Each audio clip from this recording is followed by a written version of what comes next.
भगवान कह रहे हैं मुझे एक बार को पाषाण मान करके तुमने सेवा कर दी, मैं स्वीकार कर लूंगा, लेकिन यदि मेरे किसी अनन्य भक्त का तुमने अपराध कर दिया तो मैं चाह करके भी तुमको दर्शन नहीं दूंगा। वृंदावन के एक संत,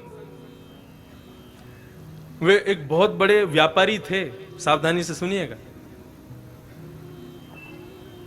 लेकिन वृंदावन आकर के कथा भागवत श्रवण करने के बाद में ऐसा संतत्व जीवन में आया कि सब परित्याग करके उन्होंने संन्यास ग्रहण कर लिया। एक महात्मा जी से दीक्षा ले ली, महात्मा ने उनको सुंदर गुरु मंत्र प्रदान किया और कहा कि इस मंत्र की निष्ठा मान करके, इस मंत्र को ही योगेश्वर कृष्ण का स्वरूप मान करके इस पर पूर्ण विश्वास के साथ इसका जप करो। ठीक है। और जैसी गुरु जी की आज्ञा थी, पहले जमुना स्नान, फिर रज को माथे से लगा करके, रज को अपने 12 अंगों में लगा करके फिर मंत्र का स्मरण करना। बोले ठीक है, सावधानी से सुनना। संत गए, पहले तो यमुना में डुबकी लगाई, डुबकी लगा करके ब्रज रज को अपने पूरे तन पर लगा करके और गुरु मंत्र का, गुरु तारक मंत्र का जैसे ही स्मरण करने लगे तो एक बार में ही, एक मंत्र का जाप करते ही, नेत्र बंद करते ही उनको श्री लाडली जी और श्री ठाकुर जी का दर्शन होने लगा। तो एक बार नहीं हुआ है। हमारे गुरुदेव, हम जिस परंपरा से हैं, जिस प्रकार पुष्टि मार्ग के मुख्य प्रणेता श्री वल्लभाचार्य जी हैं, ऐसे हमारे श्री संप्रदाय के मुख्य जो आचार्य हैं वे हैं अनंत श्री विभूषित भाष्यकार स्वामी श्री रामानुज भगवान शेषावतार। जब उनको गुरु जी ने अष्टाक्षर मंत्र दिया हमारे श्री वैष्णव संप्रदाय का, तो गुरु मंत्र का पहला जाप करते ही शंख चक्र गदा पद्म धारण करके नारायण प्रकट हो गए और उनको दर्शन दे दिया। भक्तमाल में वर्णन है कि गुरु मंत्र का, वैसे तो शास्त्राज्ञा करते हैं गुरु मंत्र किसी को सुनाना नहीं चाहिए, लेकिन जैसे ही श्री रामानुजाचार्य जी ने पहला अष्टाक्षर मंत्र गाया और पहला मंत्र का उद्बोधन करते ही नारायण प्रकट हो गए, तो उनको प्रणाम करना भी भूल गए। क्या किया? बोले गोपुर है आरूढ़ उच्च स्वर मंत्र उच्चारो। हमारे श्री वैष्णव संप्रदाय में जो दक्षिण में मंदिर होते हैं उनके बड़े ऊंचे ऊंचे गोपुर होते हैं। आप लोग तिरुपति जाओ, श्रीरंगम जाओ, श्रीरंगम का गोपुर तो महाराज किलोमीटरों दूर से दिखाई देता है। तो जैसे ही रामानुजाचार्य भगवान ने श्री नारायण प्रभु के दर्शन किए तो प्रणाम भी नहीं किया, दौड़े हैं और सीधे गोपुर के ऊपर खड़े होकर के अष्टाक्षर मंत्र को जोर जोर से चिल्लाने लगे, गाने लगे। आचार्यों ने कहा, बोले अपराध कर रहे हो, गुरु मंत्र को खुले में गा रहे हो। तो रामानुजाचार्य जी कह रहे हैं, जिस मंत्र का एक बार उच्चारण करने से नारायण दर्शन दे दे, ऐसे मंत्र को गुप्त नहीं रखूंगा मैं तो सबको सुना दूंगा ताकि सबको दर्शन हो जाए। कैसा भाव रामानुजाचार्य जी का। अभी दिसंबर में पूज्य मलुक पीठ वाले महाराज जी ने भक्तमाल की कथा अपने निवास पर गुरुदेव के स्मृति में की, तब उन्होंने श्री रामानुजाचार्य जी के प्रसंग में ये भाव सुनाया। मन को इतना भाया कि आज तक कम से कम नहीं तो ज्यादा से ज्यादा नहीं तो 10-12 हजार मालाएं तो अष्टाक्षर मंत्र की कर ली होंगी, लेकिन हमको दर्शन नहीं हुए। तो वे क्या कह रहे हैं? बोले कि इतने विश्वास से गुरु मंत्र का उन्होंने उच्चारण किया कि नारायण एक बार में ही प्रकट हो गए। गुरु मंत्र में इतनी सामर्थ्य। तो वृंदावन के उस भक्त को गुरु तारक मंत्र दिया, वो कहा इसका जाप करो। यमुना जी स्नान करके ब्रजरज तन से लपेट करके जैसे ही वे आंख बंद मूंद करके बैठे तो श्री लाडली जी और किशोरी जी और लाल जी दोनों प्रकट हो गए और दोनों दर्शन देने लगे। और केवल दर्शन नहीं, लीला का दर्शन कराते थे उनको, और वो बैठे बैठे वहीं पर लीला का दर्शन करते थे। आज ठाकुर जी मान कर गए हैं, आज ठकुरानी मान कर गए हैं, यहाँ ठाकुर जी ठकुरानी को मना रहे हैं, आज ठाकुर जी को ठकुरानी मना रहे, ऐसा दर्शन उनको होता। एक बार कोई विचित्र लीला ठाकुर जी दिखा रहे थे, उसमें ऐसी लीला हुई कि उस संत को बहुत जोर से हंसी आ गई, और जैसे ही उसको हंसी आई इतने में ही सामने से कोई भगवान का भक्त था, लेकिन अपंग था, उसका एक पैर नहीं था, वो वहां से जा रहा था। अब जैसे ही उसका वहां आना हुआ, इनका जोर से हंसना हुआ, इसकी हंसी को सुनकर के उन्होंने विचार किया कि मेरे इस दुर्बलता पर ये हंस रहे, मेरी अपंगता पर हंस रहे। और इस बात का विचार करके वो बड़े दुखी हो गए। जैसे ही उनके हृदय में दुख आया, इनके नेत्रों में ठाकुर ठाकुरानी का जो दर्शन हो रहा था वो अंतर ध्यान हो गया। इन्होंने नेत्र खोले, पुनः यमुना जल से अपना मुख धोया, पुनः ब्रजराज लपेट के फिर से गुरु तारक मंत्र का उच्चारण किया, लेकिन अब ठाकुर जी बुलाने से भी नहीं आ रहे। बार बार अदृश्य अदृश्य अदृश्य हो रहे। दौड़े अपने गुरुदेव के पास और जाकर के चरण पकड़ लिए, रुदन करने लगे, बोले जय जय मुझसे कोई बहुत बड़ी भूल हो गई, ठाकुर जी का दर्शन नहीं हो रहा मेरे को, मैं कैसे जीऊंगा उनके दर्शन के बिना। उन्होंने पूरा पूछा, क्या हुआ तुमसे, कोई अपराध तो नहीं हो गया? बोले मैं अपराध कहां कर सकता हूं प्रभु। बोले सच सच बताओ, जब तुमने नेत्र खोले, ठाकुर जी का दर्शन अंतर ध्यान हुआ, नेत्र खोलती आसपास क्या वातावरण था? बोले वातावरण तो कुछ नहीं था, लेकिन हाँ एक थोड़ी सी दूर पर मैंने एक महात्मा को जाते हुए, भक्त को जाते हुए देखा।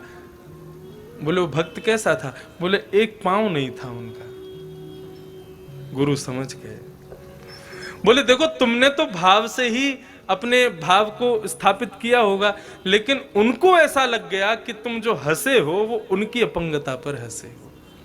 और बेटा भगवत अपराध से तो मुक्त हो जाओगे, लेकिन भगवत भक्त अपराध से भगवान कभी मुक्त नहीं करते।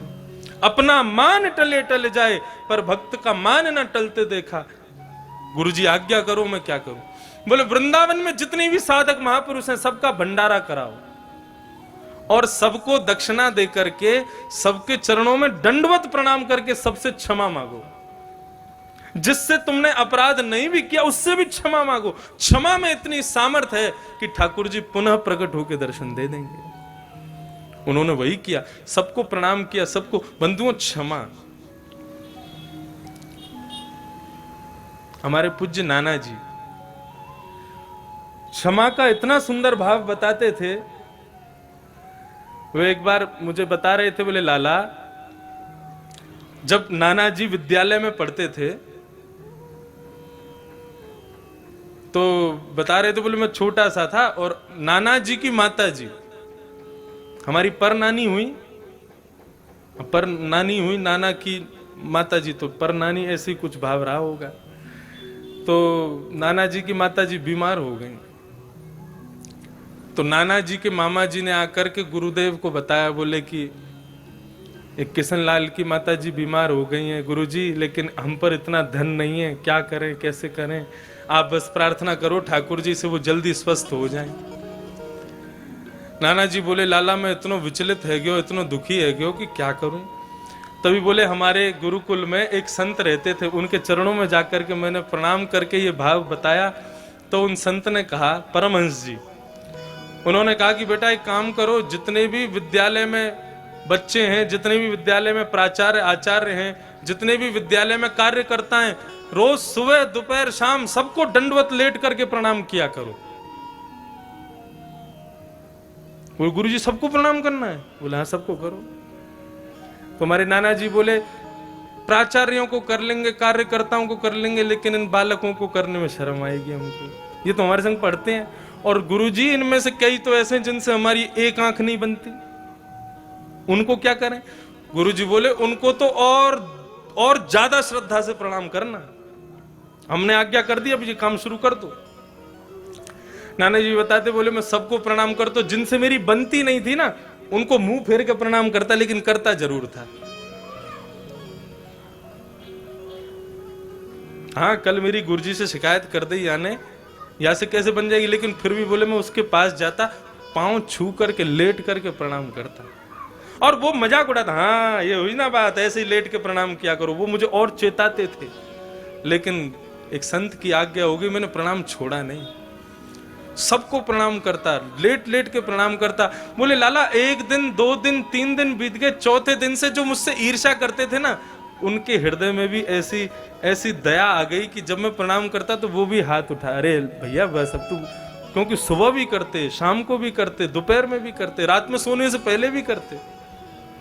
बोले पूरा विद्यालय इतने करुणा भाव से मुझको देखने लगा, सब इतने प्रेम से भाव से सब कृपा करने लगे।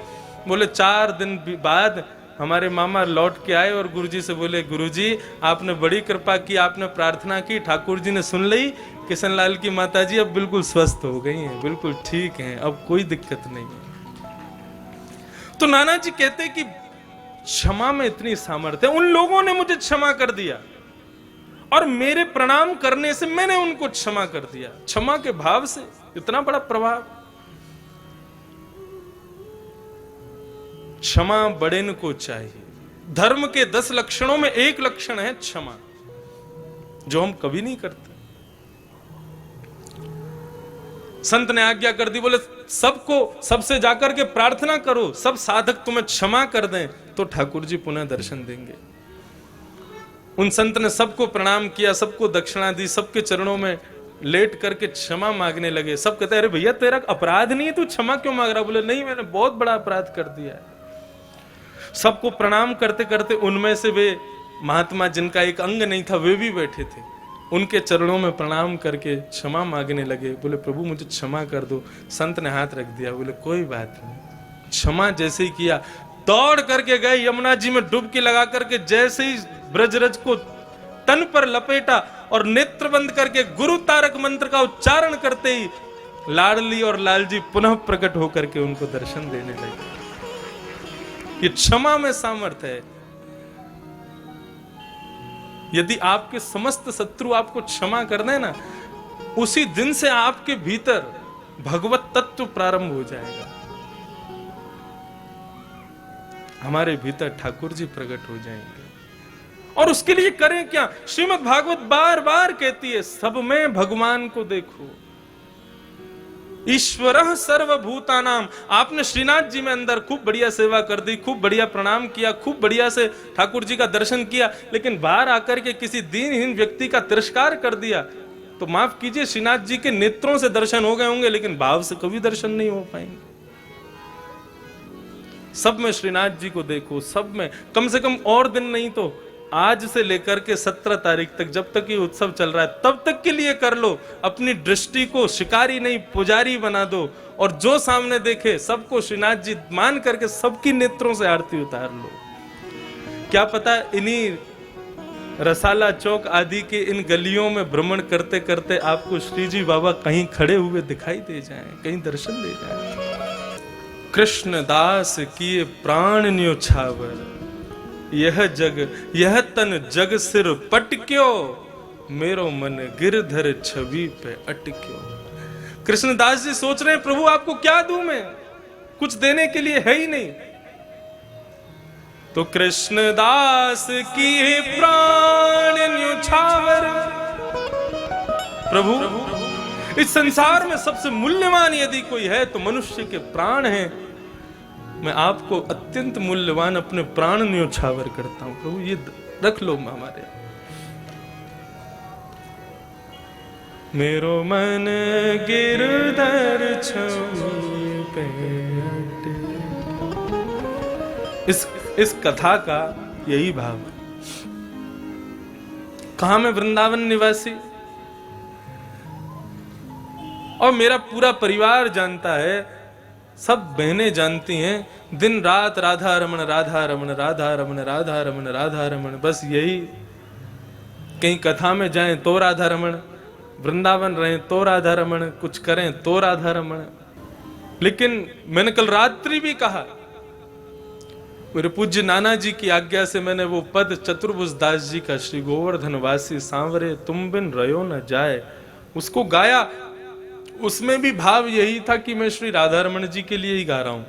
ये मेरी मूर्खता थी कि मैं राधा रमण जी और श्रीनाथ जी में भेद मान बैठा, उसी स्वरूप का उपासक बना बैठा। लेकिन उस पद के गायन के बाद में श्रीनाथ जी दर्शन करने के लिए आया और यहां दर्शन करने के बाद में जब श्रीनाथ जी को देखा तो मानो ऐसा लगा कि श्री राधा रमण जी जो इस भांति से त्रिभंग लली बन के खड़े हैं, वे मानो ऐसा लगा उनको देख करके कि बेचारे थक गए ऐसे खड़े खड़े, तो वही श्री राधा रमण जी ऐसे खड़े हो गए हैं। राधा रमण जी का ही दर्शन श्रीनाथ जी में हुआ और उसी दिन मैंने पहली बार वो पद सुना, मेरो मन गिरधर छवि पे अटक्यो। वही त्रिभंग लली स्वरूप जब गिरधर छवि धारण करके बैठी है, मन बस गया। भगवान करे आप सबके भी मन अटक जाएं उन्हीं में, कोई के छूटे ही ना, छूटे ते छुटाए नहीं छूटे। ऐसी भगवान आप सब पे भी कृपा करें, हम पे भी और कृपा करें, हमारा और मन लग जाए ठाकुर जी में। तो इस भांति श्रीमद् भागवत के द्वितीय श्लोक के माध्यम से हमने धर्म, अधिकारी, संबंध और प्रयोजन, चार चीजों को समझा। श्रीमद् भागवत का परम धर्म ही विषय है, निर्मत्सरता ही अधिकारी है, भगवत दर्शन, भगवत शरणागति ही भागवत का प्रयोजन है। इस भाव को सदैव आप स्मरण रखें। मैं अपनी कथाओं में एक बात कहा करता हूं, सावधानी से सुनना। श्रीमद् भागवत पुण्य प्रदायक ग्रंथ नहीं है, इच्छा मनोकामना पूर्ति करने का भी ग्रंथ नहीं है। अगले श्लोक में क्या कह रहे हैं? निगम कल्प तरोर गलितम फलम सुखमुखाद्रमृत द्रव संयुतम पिबत भागवतम रसमालयम मुहुरहो रसिका भुवि भावुका।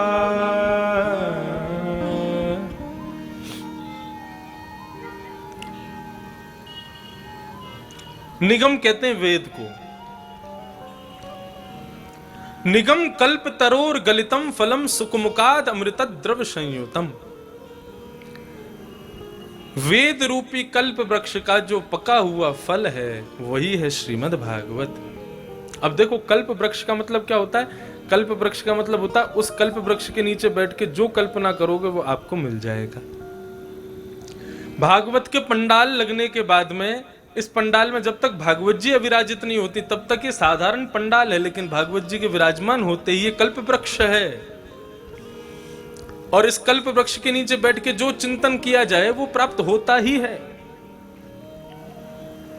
लेकिन स्वर्ग के कल्प वृक्ष और भागवत के कल्प वृक्ष में एक भेद है, सावधानी से सुनिएगा। स्वर्ग का कल्प वृक्ष कैसा? जो मांगो सो दे देगा। कल्प वृक्ष का मतलब है कल्पना जो करोगे वो आपको मिल जाएगा। एक आदमी कल गया स्वर्ग, और स्वर्ग जाकर के उसके मन में भाव आया, तो एक व्यक्ति गया स्वर्ग में और स्वर्ग में विचार करने लगा, भाई बड़ी तेज भूख लगी है, भोजन सामग्री मिल जाए। अब कल्पना करते ही सोई महाराज 56 भोग प्रकट हो गए, खाने लगा।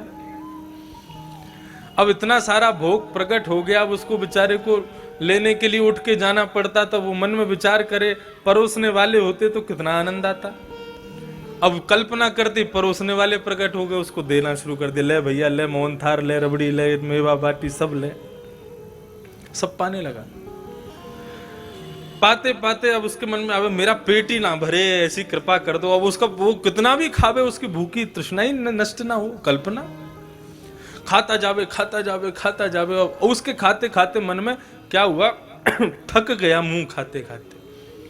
तो भाव आया, भाई मैं इतना खा गया हूं, स्वर्ग के आधे भंडार तो खत्म कर दिए होंगे मैंने, कहीं ये स्वर्ग के देवता इनको पता चल गई कि इतना सारा प्रसाद खा गया है ये, तो कहीं गुस्सा हो के मेरी पिटाई तो नहीं कर देंगे। अब जैसे ही उसने सोचा मेरी पिटाई तो नहीं हो जाएगी, इतने में ही देवता डंडा लेके प्रकट हो गए और धाएं धाएं मारना शुरू कर दिया उसको। ये है स्वर्ग का कल्प वृक्ष। जाना चाहते हो ऐसे कल्प वृक्ष के नीचे? मनुष्य की मानसिक स्थिति ऐसी होती है कि वो कभी भी कुछ भी विचार करने लग जाता है। ये आप सब अनुभव करते हैं। कई बार जो हम सोच भी नहीं सकते, जो हमारे मानसिक स्थिति में भी कभी वो बात नहीं आती है, कई बार हमारा ये दूषित मन ऐसी स्थितियों को भी विचार कर लेता है। तो कल्प वृक्ष से तो हम दूर ही बढ़िया हैं। भगवान ने बड़ी कृपा कर दी, कल्प वृक्ष पृथ्वी पर नहीं लगाया, तो नहीं तो आदमी क्या क्या सोचे और सब पूरा होगा उसका। लेकिन भगवान ने मनुष्यों को पीछे नहीं छोड़ा, अपना भागवत रूपी कल्प वृक्ष दे दिया। और इस कल्प वृक्ष का एक भाव रखा। क्या भाव रखा? बोले ये कल्प वृक्ष सारी मनोकामना पूरी नहीं करेगा, जो मनोकामना आपकी सिद्धि के लिए हो, आपके लिए उचित हो, ऐसी मनोकामना पूरी करेगा। उसके लिए ये भागवत कल्प वृक्ष है। यहां बैठ करके श्री जी बाबा को मांगने की मनोकामना होगी तो पूरी हो जाएगी। यहां बैठ करके अपनी सामाजिक और मानसिक स्थिति को शुद्ध करने की एवं अपनी परिस्थितियों को सुधारने की इच्छा होगी, हमारा घर ऐसा हो जाए, ये हो जाए, वो हो जाए, तो भाई पहले ही कह दे रहा हूं मैं आपसे, कहीं बाद में मुझसे कहो नहीं, ये इच्छाएं कभी भी भागवत पूरी नहीं करती है। श्रीमद् भागवत पुण्य और भक्ति दोनों में भेद होता है, सावधानी से सुनिए। पुण्य और भक्ति दोनों में जमीन आसमान का अंतर है। श्रीमद् भागवत हम पुण्य करने के लिए नहीं करते हैं, भक्ति प्राप्त हो उसके लिए भागवत की कथा है। और पुण्य की इच्छा रखना भी नहीं कभी भागवत के माध्यम से। पुण्य का मतलब क्या है? जिस प्रकार आप पुण्य कमाया जाता है, कहते हैं ना पुण्य कमाओ, पुण्य कमाओ, पुण्य कमाओ। मैं सच बताते हैं, हम कई लोग कहते हैं आसन के नीचे जल छोड़ दो, आंखों से लगा लो। उसका तात्पर्य क्या होता है? आपने जो भी पुण्य किया आसन पर बैठ करके, यदि आपने उसका जल आंखों से लगा लिया शम शक्राय नमः कह करके, तो आपका पुण्य इंद्र नहीं ले जाएगा, नहीं तो आपने जो भी किया वो पुण्य इंद्र ले जाएगा। लेकिन पुण्य लेके कब जाएगा? जब मन में पहले से विचार करके बैठोगे कि मैं पुण्य कर रहा हूं। अब भगवान का नाम गाना कोई पुण्य थोड़ी ही है। आप उसके बदले सुख ऐश्वर्य की इच्छा कर भी कैसे सकते हो? आप गुरु मंत्र की माला करने बैठे हो, भगवत स्मरण करने के लिए बैठे हो, भगवान की सेवा करने के लिए बैठे हो। अब मैं गिरधर लाल जी की सेवा करने बैठे तो उस समय यह थोड़ी भाव होगा कि हम पुण्य कर रहे हैं। अरे हमारे लाला हैं, इनको तो हम सजामेंगे। माँ अपने बेटा को नवावे और उसके बदले भगवान से कहे, हे लाल जी, हे ठाकुर जी कृपा करियो, मैं अपने बेटा को नवा रही हूं, या के बदले मुझको खूब ऐश्वर्य मिल जाए, मुझको खूब। ऐसा होगा कभी? कभी नहीं हो सकता। ठीक उसी प्रकार से अपने घर के ठाकुर जी के समक्ष बैठ करके आप कुछ भी भजन पूजन करो, कोई भी अर्चना करो, कोई भी स्तुति का पाठ करो, स्तोत्र का गान करो, उसको पहले से ही विचार करके बैठोगे कि मैं पुण्य कर रहा हूं, तो फिर जल डालना ही पड़ेगा। फिर तो इंद्र खड़ा ही हो जाएगा आकर के कि पुण्य कर रहा है, मैं ले लूं। विचार ही मत करो ना कि मैं पुण्य कर रहा हूं, ये मेरा स्वभाव है, ये तो मैं करूंगा। पुण्य का मतलब क्या है? पुण्य कमाया जाता है। ठीक उसी प्रकार जिस प्रकार हम धन कमाते हैं, और याद रखिए कमाई हुई वस्तु एक ना एक दिन खर्च जरूर होती है, एक दिन उसका व्यय होता ही है। दुनिया भर के पुण्य कमा लिया आपने, और किसी ने आपके आकर के इतनी सी भी प्रशंसा कर दी ना, अरे आप तो बड़े अच्छे हो, ये अच्छे हो शब्द सुनते ही आपका आधा पुण्य खत्म हो जाएगा। पुण्य के प्रभाव से, पुण्य का क्या मतलब होता है? हम अपना ऐश्वर्य चाहते हैं, हम अपना वैभव चाहते हैं, हम अपना नाम चाहते हैं, हम अपनी कीर्ति चाहते हैं, पुण्य से वही मिलता है। और किसी ने आके रत्ती भर भी आपकी प्रशंसा कर दी तो आपका आधा तोला पुण्य खत्म हो जाएगा। इसलिए पुण्य नहीं करना है, पुण्य के लिए भागवत है भी नहीं। भगवत प्राप्ति हो, भक्ति प्राप्ति हो, उसके लिए भागवत की कथा है। पुण्य तो कमाया जाता है, और कमाई हुई वस्तु खर्च होती है। यहां पृथ्वी पर नहीं होगी तो स्वर्ग जाकर के खर्च कर लोगे, और जिस दिन खर्च हो गया, पुण्य क्षीणे मर्त लोकम विशंति, पुण्य क्षीण होते ही आपको मृत्यु लोक में आना पड़ेगा। आपको भेज दिया जाएगा, जाओ दोबारा पुण्य कमाओ, फिर स्वर्ग आना। हमें स्वर्ग नहीं चाहिए, हमें ऐसा स्थान चाहिए जहां जाने के बाद पुनः कभी आना ही ना पड़े पृथ्वी पर। और वो स्थान तो केवल और केवल वैकुंठ है, भगवान का स्थान। तो निगम कल्प तरोर गलितम फलम सुख मुखाद्रम तद्रव संयुतम पिबत भागवतम रसमालयम। महाराज जी, पिबत। भागवत को सुनने का बिल्कुल भी आज्ञा नहीं की गई है। श्रीमद् भागवत को सुनने की आज्ञा नहीं है। जितने भी लोग यहाँ बैठे हैं कि भैया हम भागवत सुनने बैठे हैं, वो पहले ही सचेत हो जाओ, ये सुनने की जगह ही नहीं है। सुनने क्यों बैठे हो? हम कहें कि भैया चलो दूध को सुन लो, होगा काम? दूध सुनने से काम नहीं होता। मैं बीमार हो जाऊं, डॉक्टर के पास चला जाऊं, डॉक्टर दवाई लिख दे और दवाई लिख के कह दे इन दवाइयों का नाम सुन लो, तुम्हारी बीमारी दूर हो जाएगी, होगा क्या? कभी नहीं होगा। दूध पीने से ही उसका प्रभाव होगा, औषधि पीने से ही उसका प्रभाव होगा। ऐसे ही भागवत सुनने की भावना नहीं है, भागवत को पीने की भावना बताई गई है। मैं अपनी कथा में खूब कहता हूं इस बात को, भागवत सुनने का विषय है ही नहीं। अरे विचार करो, सुनने का भाव होता ना तो ठाकुर जी कान तो बनाते, लेकिन ये भार का दोने नहीं बनाते। दो ये भार के दो दोने क्यों बनाए ठाकुर जी ने? चश्मा लटकावे के काजे, ताकि चश्मा लटक जाए इसमें? नहीं, ठाकुर जी ने पात्र दिए हैं हमको दो, और पात्र दिया जाता है तो उस पात्र में कोई ना कोई रसायन वस्तु पी जाती है, कोई ना कोई रस भरी वस्तु का सेवन किया जाता है। आप मुझे चांदी का गिलास दोगे, चांदी का कटोरा दोगे, चांदी का लोटा दोगे, तो आपका भाव यही रहेगा महाराज जी इसमें जल पियो, दूध पियो, आपकी जो इच्छा हो पेय पदार्थ इसमें पिया करो। ऐसे ही ठाकुर जी ने जब हमारा जन्म हुआ तो हमको दो पात्र दे दिए, लो बेटा ये दो दोने तुमको दे रहा हूं। क्या करना? बोले कुछ नहीं, दोनों में छेद करके कुंडल पहन लेना। नहीं,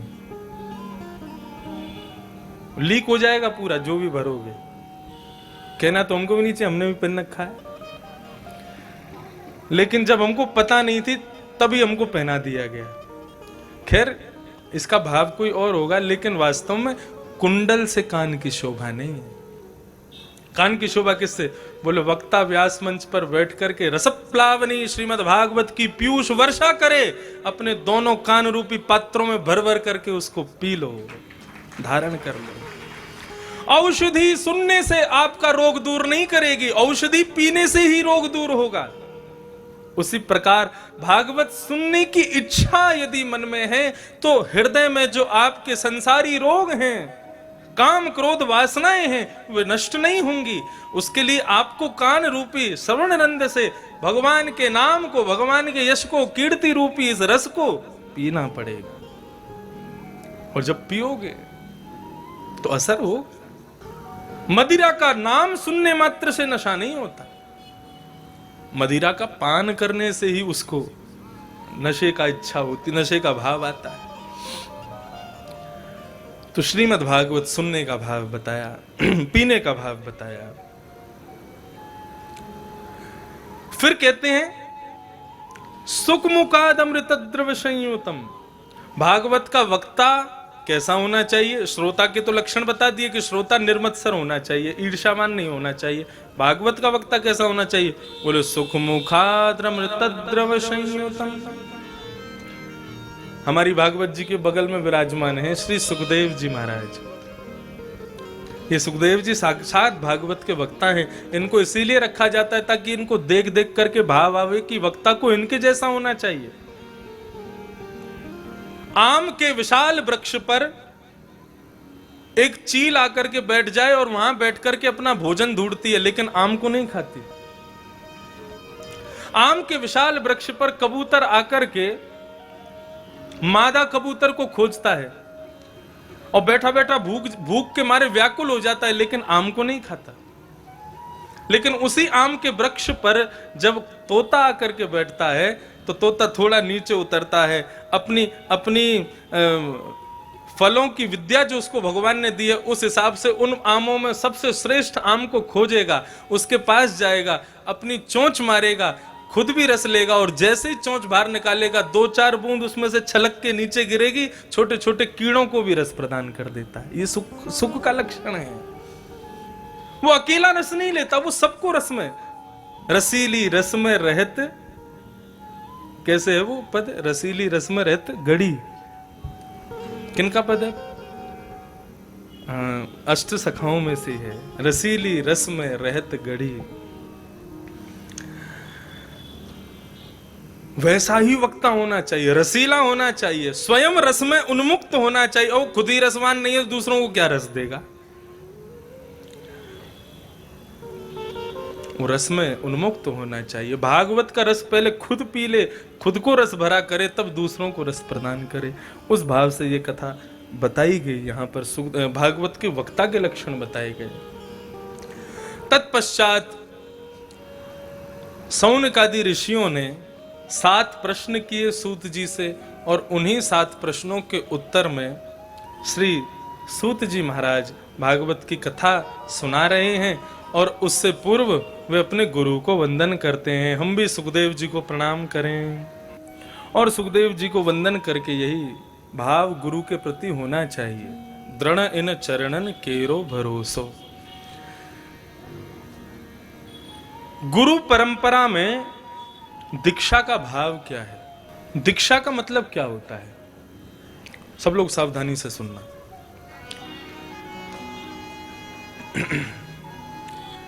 दीक्षा का भाव इतना इसी बात के लिए प्रस्तुतिकरण उसका दीक्षा की प्रणाली इसीलिए है कि जो शिक्षा प्रदान करके मनुष्य की दिशा को बदले, उसी को कहते हैं गुरु दीक्षा। गुरु शब्द का अर्थ क्या? गुकारस्तु अंधकारस्यात् रुकारस्तु निरोधकः। जो अंधकार को दूर कर दे वो गुरु। किससे दूर करे? बोले शिक्षा और दिशा दोनों प्रदान कर दे, उसी को कहते हैं गुरु दीक्षा। कई लोग ऐसा भाव रखते हैं अपने हृदय में कि केवल गुरु परंपरा में दीक्षित होने के बाद में फिर कुछ करने की आवश्यकता नहीं है, गुरु जी हमारे कर्णधार हैं, वही हमको पार लगा देंगे। इतना करने मात्र से आप परिपूर्ण नहीं हो पाओगे। एक बार को, वैसे तो ये भाव नहीं रखना चाहिए, लेकिन हाँ, एक बार को आपके गुरु, जिनको आप गुरु मानते हैं, वे भी तो एक मनुष्य हैं, वो भी तो जीवात्मा है, वे भी तो अपना कल्याण कर रहे हैं। गुरु भजन करे तो शिष्य का कल्याण होता है। शिष्य को भी भजन करना चाहिए ताकि मेरे गुरु का भी कल्याण हो जाए। शिष्य को इसी भाव से भजन करना चाहिए कि मैं जो भी भजन करूं उससे जिन्होंने मुझे सही रास्ता दिखाया उनको भी सद्मार्ग की, वे तो है ही सद्मार्ग पर, लेकिन और उच्च स्तर पर उनको भगवत प्राप्ति हो, उस भाव से। दिशा और शिक्षा को ही गुरु दीक्षा कहा जाता है। केवल मंत्र देने से, और जैसे हमारे श्री वैष्णव संप्रदाय में दोनों कंधों पर शंख चक्र अंकित किए जाते हैं, वर्षों तक उनके चिन्ह जाते नहीं है। गुरु के वचन अटल कर मानो। गुरु जी कह दें कि उदयपुर चले जाओ, तो आपका प्रश्न नहीं होना चाहिए कि उदयपुर जाके करें क्या। गुरु जी ने कह दिया चले जाओ तो चले जाओ। आप गुरु को इंसान मानते हैं, गुरु को एक स्वरूप मानते हैं, गुरु को केवल और केवल एक हाड़ मांस का पुतला मानते हैं, तो माफ कीजिए, आप अभी भी गुरु दृष्टि से भिन्न हो। गुरु शरीर नहीं है, गुरु स्वरूप नहीं है। गुरु कौन है? गुरु वाणी होती है। वाणी को गुरु कहा। हमारे सिख भाइयों के यहां पर गुरु रूप में, भगवत रूप में वाणी ही विराजमान है। ये परंपरा हमारी भी यही है। गुरु का स्वरूप कैसा, गुरु के वस्त्र कैसे, गुरु के चरण कैसे, गुरु के हाथ कैसे, गुरु के आंख नाक मुंह कैसे, उससे हमको मतलब नहीं होना चाहिए। गुरु कह क्या रहे हैं, उनकी वाणी क्या कह रही है, उससे अभिप्राय होना चाहिए। गुरु की वाणी ही गुरु होती है। नाथ द्वारा में कथा हो रही है। अब अगली कथा पता नहीं श्रीनाथ जी कब कृपा करें तब यहां आकर के कथा हो, लेकिन याद रखिएगा, यहां पर जो वैष्णव आकर के कथा सुन रहे हैं, 10 साल 20 साल 30 साल 40 साल 50 साल 60 साल, जब तक आप जियो, मैं जियो, आप एक दिन आने पर मेरे स्वरूप को भूल जाओगे, लेकिन यहां सुनी गई कथा के भावों को शायद आप ना भूल पाओ। मैं दिखता कैसा हूं ये एक बार को विस्मृति हो जाएगी, लेकिन इन 7 दिनों में कोई ऐसे भाव कह दिया जो आपके हृदय में स्थित हो गया, आप एक बार को मेरा नाम भूल जाओगे, मेरा स्वरूप भूल जाओगे, लेकिन कही गई वो बात जो आपके हृदय में प्रवेश कर गई है, वो बात नहीं भूल पाओगे। हम विद्यालय में पढ़ते थे कितने सारे अध्यापक हमको पढ़ाते थे, उन अध्यापकों के कईयों के नाम भी भूल गए हम, अब कईयों के स्वरूप भी भूल गए, लेकिन कई अध्यापकों की ऐसी ऐसी बातें थी, उन बातों को हम कभी नहीं भूलते। जैसे कि एक अध्यापक कहते थे, पढ़ोगे लिखोगे नहीं तो रिक्शा चलाना पड़ेगा। तो वो अध्यापक को भूल गया हूंगा मैं, उन अध्यापक का स्वरूप भी भूल गया हूंगा, लेकिन उनकी ये बात नहीं भूलता कभी। वो कहते थे रिक्शा चलाना पड़ेगा, तांगा चलाना पड़ेगा। तुम्हारे पिताजी कथा करते हैं, इतना नाम है, तुम पढ़ोगे नहीं तो क्या करोगे फिर? अच्छा लगेगा विश्वविख्यात ठाकुर जी का बेटा रिक्शा चलावे? वो ऐसे डांटते थे मुझको। उनका नाम भूल गया मैं क्या था, लेकिन उनकी ये बात मुझको आज तक याद। भरी क्लास में क्या डांटा उन्होंने। फिर जब भागवत की सन्निधि आई तब वो बात स्मरण में आई कि मैं उनको भले ही भूल गया, क्योंकि भागवत जब मन लगा करके पढ़ी, थोड़ी बहुत जो मन में आ गई, जो बुद्धि में आ गई, थोड़ी सी बस मन लगाने से इतनी कृपा भागवत जी की हुई, तब उनकी बात याद आई। वो क्या कहते थे? बोले पढ़ोगे लिखोगे नहीं तो रिक्शा चलाना पड़ेगा। मैंने कहा बिल्कुल सही कहते थे। वाणी नहीं भूली जा सकती, और माफ कीजिए, स्वरूप गुरु नहीं है, वाणी ही गुरु है। इस वाणी में इतनी सामर्थ्य है कि आपको भयंकर क्रोधित कर सकती है। मेरे मुख से 2 शब्द ऐसे निकल जाएं, आप हिंसक नहीं भी होंगे ना, तो भी आप किसी हिंसक वस्तु को उठाने पर मजबूर हो जाएंगे। किस लिए? केवल वाणी को सुन करके। और इस वाणी में इतनी सामर्थ्य है, अत्यंत हिंसक व्यक्ति कोई हो, अत्यंत क्रोधित व्यक्ति कोई हो, वाणी को यदि भाव से श्रवण कर ले तो हृदय पिघल जाए, नेत्रों से अश्रु बन करके बहने लग जाए। उसको उसके हृदय में यह भाव किसने स्थापित किया? वाणी ने ही तो किया। गुरु कोई स्वरूप नहीं है, गुरु वाणी ही है। गुरु के स्वरूप पर भले ही विश्वास ना हो, लेकिन गुरु की वाणी अटल कर मानो, सत्य मान लो उसको। एक सेठ जी अपने बेटा को डांट रहे थे। श्री कल पधारे पूज्य महाराज जी, हम सब पर बड़ी कृपा की, नंद बाबा स्वरूप गुरु कार्षणी श्री शरणानंद जी महाराज, उनकी कथा में सुना हुआ ये भाव मैं बता रहा हूं आपको। गुरु की कृपा। एक सेठ जी अपने पुत्र को डांट रहे थे और डांटते डांटते कह रहे थे, अरे गधे, तेरी जगह कोई और होता ना तो ये मरे हुए चूहे से भी धन कमा लेता। इतने में ही एक बालक वहां से जा रहा था। उस बालक ने मन में विचार किया कि ये हमारे नगर का सबसे धनवान सेठ है और ये इतनी बड़ी बात कह रहा है कि मरे हुए चूहे से धन कमा ले, तो इसकी बात में जरूर कोई सत्यता तो होगी। अब ये नहीं विचार किया कि चूहा कैसे धन कमाएगा, उसने बस वाणी मान बात सुन करके मरा हुआ चूहा हाथ में उठा लिया, मरा हुआ चूहा हाथ में उठा लिया और निकल पड़ा। बोले उन्होंने कहा है धन मिलेगा तो धन मिलेगा, इससे कैसे मिलेगा ये विचार मेरा करना है ही नहीं। गुरु ने कह दिया कि मिलेगा तो उनकी जिम्मेदारी है, उनकी जिम्मेवारी है, मिले मुझे। निकल पड़े। इतने में आगे से दूसरे एक सेठ जी आ रहे थे, उनकी बेटी साथ में थी। बेटी की बिल्ली भूखी थी और बिल्ली बार बार मियाऊं मियाऊं चिल्ला रही थी। बेटी अपने पिताजी से कहे, पिताजी मेरी बिल्ली बहुत भूखी है, इसको भोजन दो। पिताजी बोले, अब तेरे लिए चूहा कहां से लाऊं इस बिल्ली के लिए, इसके लिए भोजन कहां से लाऊं। इतने में सामने से वो छोटा सा बालक मरा हुआ चूहा हाथ में लेके आ रहा था, धन कमाएगा इससे। इतने में सेठ जी ने देखा, और इसके हाथ में मरा हुआ चूहा है। सेठ जी ने तुरंत उसको रुका, अरे भैया रुकना जरा। बोले हाँ बोलो प्रभु। बोले हमारी बेटी की बिल्ली बहुत भूखी है, उसको भोजन चाहिए, तुमको कोई कार्य ना हो तो ये भाई चूहा तो मरा ही हुआ है, अभी हमारे पास व्यवस्था भी नहीं भोजन की, तुम ये चूहा दे दो, इस बदले हमसे 100 रुपया रख लो।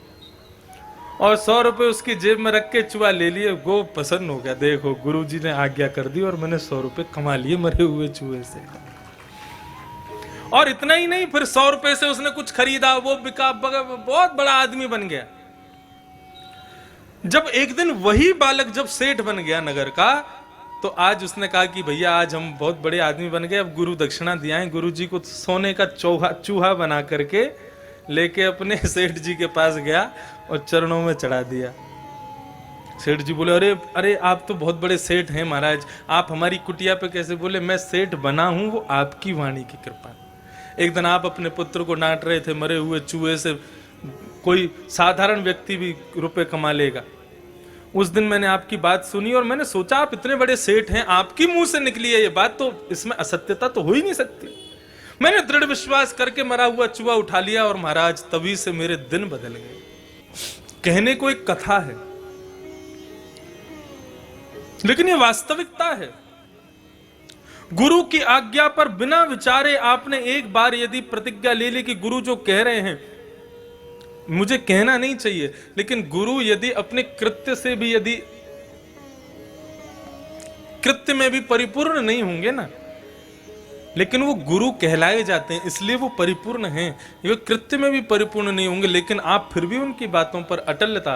और हाँ भाई, एक और बात सुन लो, जब इतनी बात आगे बढ़ गई है तो ये भी विचार होना चाहिए कि मैं विवेक शून्य भी ना रहूं कि गुरु जी कुछ भी कहते हैं वही करना है, लेकिन हाँ जिसमें हाँ भगवत प्राप्ति का साधन कोई हो तो ऐसी आज्ञा गुरुदेव कोई भी कर दें उस पर अटल विश्वास कर लो। एक संत थे, मठ बनाया हुआ था उन्होंने, उसमें बहुत सारे बालक शिष्य रहते थे, सब गुरुजी की सेवा करते थे। अब एक दिन पता नहीं क्या हुआ, भगवान कोई लीला करवाते हैं ना तो वो उसमें भी कुछ ऐसा ही कृत्य करवा देते हैं। उन संत का किसी युवती पर मन आ गया और युवती को अपने आश्रम पर ले आए और उसी के संग रहने लगे। अब जैसे युवती आश्रम में आई तो धीरे धीरे करके आश्रम खाली होने लगा। बोले कि अरे अरे अरे ये तो गलत, हम फंस गए गलत महात्मा के चक्कर में। लेकिन एक उनका चेला, वो उनके चरणों को छोड़े ही नहीं। बोले कि अरे मैं तो दासानुदास बन गया। बोले क्यों? बोले मैं अब तक गुरुजी का दास था, अब गुरुजी इनके दास बन गए तो मैं इनका दासानुदास हो गया हूं। मतलब मेरे गुरुजी को जो प्रिय है वो मुझको अतिशय प्रिय है। दोनों गुरुजी और उस युवती की खूब सेवा करता था वो। उसकी सेवा इतनी प्रगाढ़ थी कि वो किंचित मात्र भी उसके, ऐसा नहीं कि केवल शारीरिक भाव से सेवा करता हूं, मानसिक स्थिति में भी वही था कि ये मेरे गुरु हैं, ये जो करेंगे वो गलत नहीं हो सकता। उसके इस भाव से एक दिन भगवान बड़े प्रसन्न हो गए। भगवान बोले भैया ऐसी अटल विश्वास तो हमने किसी में नहीं देखा। अर्धरात्रि का समय भगवान ने विचार किया भाई ऐसे भक्त को तो वैकुंठ में रहना चाहिए, कहीं धरती पर इसके लिए निवास उचित नहीं है। गरुण जी को आदेश दिया, गरुण जी पर अविराजित होकर शंख चक्र पद्म धारी नारायण भगवान तुरंत पधारे और पधार करके उसको दर्शन दिए, उसको उठाया। बोले हाँ जी कौन? बोले मैं नारायण हूँ साक्षात। चरणों में प्रणाम किया।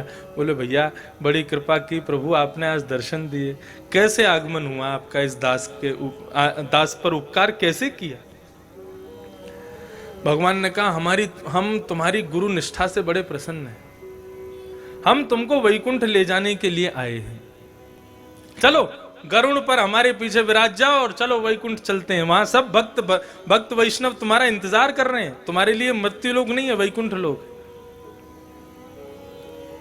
वो कहने लगा प्रभु आपकी बड़ी कृपा, आप पधारे, लेकिन मैं बिना गुरु आज्ञा के कुछ नहीं करता।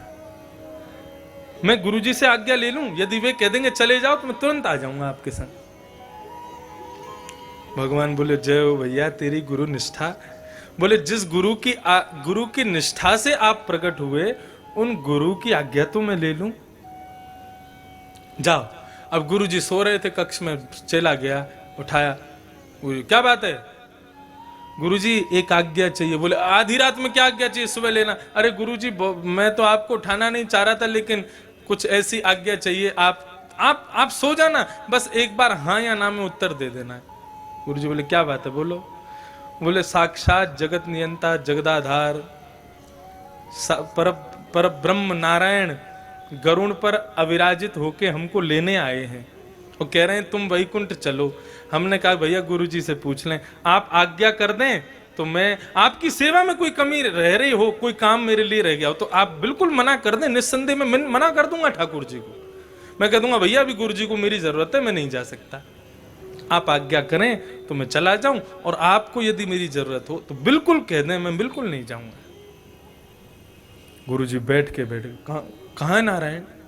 बोले बाहर खड़े, देखो जंगला में से देखो, ये तो गरुड़ जी खड़े हैं, उनके उस पर बैठे हैं शंख चक्र गदा पद्मधारी। गुरुजी बोले हमको तो दिखाई नहीं दे रहे, तुमको कैसे दिख रहे हैं ये? आपको नहीं दिख रहे? बोले नहीं दिख रहे। बोले रुको मैं अभी कह के आता हूं। बाहर गया दौड़ा दौड़ा, बोले सुनो। बोले हाँ गुरुजी आज्ञा तो दे देंगे जाने की, लेकिन वो कह रहे हैं पहले हमको दिखो। भगवान बोले तुम्हारे गुरु को तो उसको दर्शन देंगे हम? उसके कर्म इतने खराब हैं, कृत्य इतने दूषित हैं, ऐसे गुरु को दर्शन नहीं देंगे। भक्त खड़ा हो गया, तो फिर ठीक है अपना करुण लो, जाओ यहां से, हमने तो बुलाया नहीं आपको। हमारे गुरु जी को दर्शन नहीं दोगे? जिन गुरु की आज्ञा का पालन का प्रभाव था कि आप आए, उन गुरु को ही दर्शन नहीं दोगे आप? हमें ले जाना चाहते हो तो पहले गुरु को दर्शन दो। गुरु को दर्शन होंगे, वे आज्ञा करेंगे तो मैं चलूंगा। भगवान बोले अब ठीक है दर्शन दे देते हैं। अब गुरु जी को दर्शन ठाकुर जी ने दे दिए, लेकिन ठाकुर जी मुरझाए हुए बैठे, क्योंकि इच्छा नहीं थी, लेकिन भक्त कह रहा था दे दिए। गुरु जी ने चला बोला सुन सुन यहाँ पे आ। बोले हाँ, इनसे कह दो तुमको अकेले क्यों ले जा रहे हैं, हमको भी ले चलें संग में। चेला बोला अरे गुरुजी आपकी आज्ञा सिरोधार। गया दौड़ा दौड़ा भगवान के चरण पकड़ लिए। बोले हमारे गुरुजी कह रहे हैं तुम अकेले नहीं जाओगे, हम भी तुम्हारे संग चलेंगे। तुम बोले तुमने कहा था दर्शन दे दो, हमने दे दिया। अब वैकुंठ में इसके लिए स्थान नहीं है। अरे वैकुंठ ऐसे लोग नहीं जाते हैं, अत्यंत पापी आदमी ये वैकुंठ जाएगा। तो बोले फिर जाओ आप, मैं भी नहीं जाऊंगा, गुरुजी नहीं जाएंगे तो। भगवान बोले अच्छा ठीक है, गुरुजी को बोल दो आ जाएं वो भी, तुम और गुरुजी दोनों चलो। अब वो गया गुरुजी, भगवान राजी हो गया, जल्दी चलो ठाकुर जी खड़े हैं, बहुत परेशान कर दिया हमने। गुरुजी उस युवती को देखने लगे, बोले ये अकेली कहां रहेगी बेचारी, बेटा इस पर भी कृपा करवा दो। अरे गुरुजी आपने आज्ञा कर दी। दौड़ा दौड़ा भगवान के पास गया। भगवान बोले अब क्या है? बोले हमको ले जाना चाहते हो? बोले इसीलिए तो आए हैं, वैकुंठ के सारे काम छोड़ के आए तुमको लेने। बोले देखो हम प्रेम करते हैं गुरुजी से और गुरुजी प्रेम करते हैं उनसे। हम गुरुजी के बिना नहीं जाएंगे, गुरुजी उनके बिना नहीं जाएंगे, उनको भी ले जाना पड़ेगा। भगवान गरुण जी से उतरे, उसके पांव पकड़ ली, भैया तेरे जैसे भक्त यदि हर मठ महत्व हो जाए, पूरे विश्व को ही वैकुंठ में ले जाए। और उसकी गुरु निष्ठा, गुरु आज्ञा का ये प्रभाव कि अत्यंत दूषित हृदय वाले गुरु भी और वो युवती भी तीनों गरुड़ पर विराजे हैं भगवान के साथ और सीधे वैकुंठ को प्रस्थान कर गए। ऐसे ही नहीं सूरदास जी महाराज गा रहे हैं, दृढ़ इन चरणन केरो भरोसो। गुरु जी आपकी आज्ञा ही सिरोधार है, आपकी आज्ञा ही सर्वस्व है मेरे लिए। ऐसे भाव ही मानव को सच्चा भक्त बनाते हैं।